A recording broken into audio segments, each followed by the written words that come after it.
Olá para todos vocês que acompanham aqui o canal Dedicação Delta. Meu nome é Patrícia Godoy, sou professora de Direito Administrativo e hoje eu vou tratar uma temática atinente a essa disciplina, que é a independência das instâncias, considerando principalmente a Lei de Improbidade Administrativa. Eu vou tratar o tema a partir de um julgado de junho de 2024 do STF, no qual a Suprema Corte entendeu que a absolvição penal por atipicidade da conduta não implica na ação de improbidade administrativa. Isso por quê? Porque nós temos constitucionalmente assegurado a independência das instâncias, bem como já é reconhecida há tempos na jurisprudência e também na legislação extravagante. Assim, o mesmo fato ele pode ter repercussões na esfera penal, civil e administrativa. E as decisões em cada uma dessas esferas não possuem interferência uma nas outras. Entretanto, eu venho lhe questioná-los. Existe alguma exceção? Existe alguma hipótese na qual a decisão penal terá implicações na seara da ação de improbidade administrativa? Sim, conforme previsão na própria Lei de Improbidade Administrativa, são duas essas hipóteses. No caso de absolvição penal por inexistência da conduta ou ausência de autoria, conforme previsão no artigo 21, parágrafo 3º. Mas se vocês estiverem aberto aí à lei para ler esse parágrafo 3º, vão ter notado o parágrafo 4º e me questionar. Mas Patrícia, o parágrafo 4º fala de absolvição criminal em caráter amplo, que qualquer absolvição criminal poderia ensejar repercussões na seara da ação de improbidade. Ocorre que esse dispositivo, se você está com a lei aí aberta, já circula, ele foi suspenso. Foi suspenso em uma liminar do Alexandre de Moraes, justamente por conta da alegação de que ele iria ferir a independência das instâncias. Se sabe, uma absolvição criminal, por mais que uma conduta seja o mesmo fato, ele não configure um crime, ele pode sim configurar um ilícito administrativo.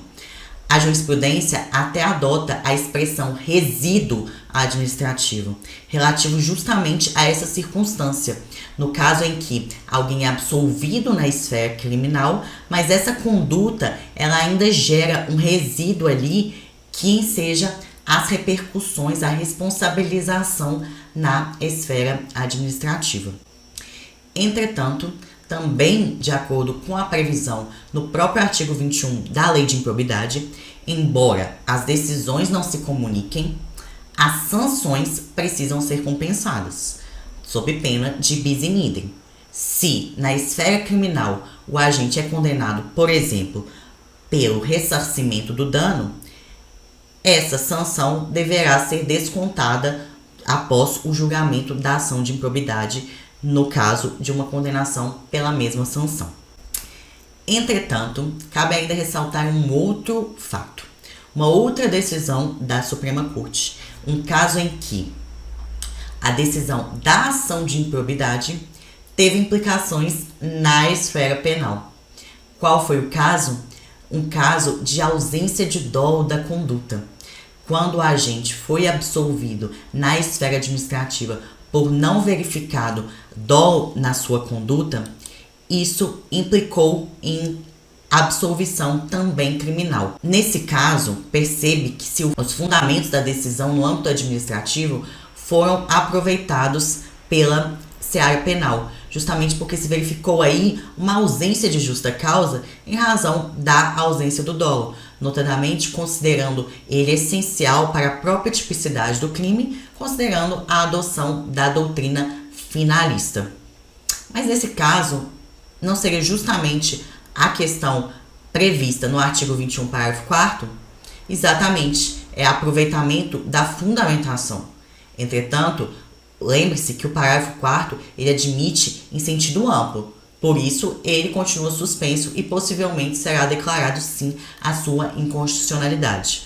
Mas, com base nessa jurisprudência, nesse julgado, é que também devemos ter atenção à questão dessa fundamentação, porque é possível sim aproveitar fundamentos relevantes de uma esfera a outra que não poderão ser ignorados quando firmados por terem repercussões em ambas as esferas. Assim, de forma excepcional nesse julgado, a efetiva repercussão da decisão da improbidade sobre a justa causa da ação penal em trâmite implicou na manutenção da absolvição.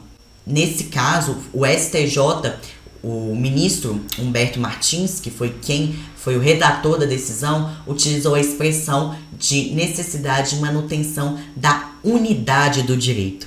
Assim, o direito ele deve ser coerente. Por mais que as esferas sejam independentes, deve haver uma coerência entre as decisões nessas esferas. Portanto, assim, eu finalizo essa rápida explicação com base em jurisprudência recente do tema independência das instâncias, já me colocando aqui à disposição para eventuais dúvidas e também a sugestão de novas temáticas para serem tratadas aqui no canal dessa forma, em vídeos curtos, pontuais e objetivos para que você consiga absorver maior conteúdo. Até a próxima e bons estudos!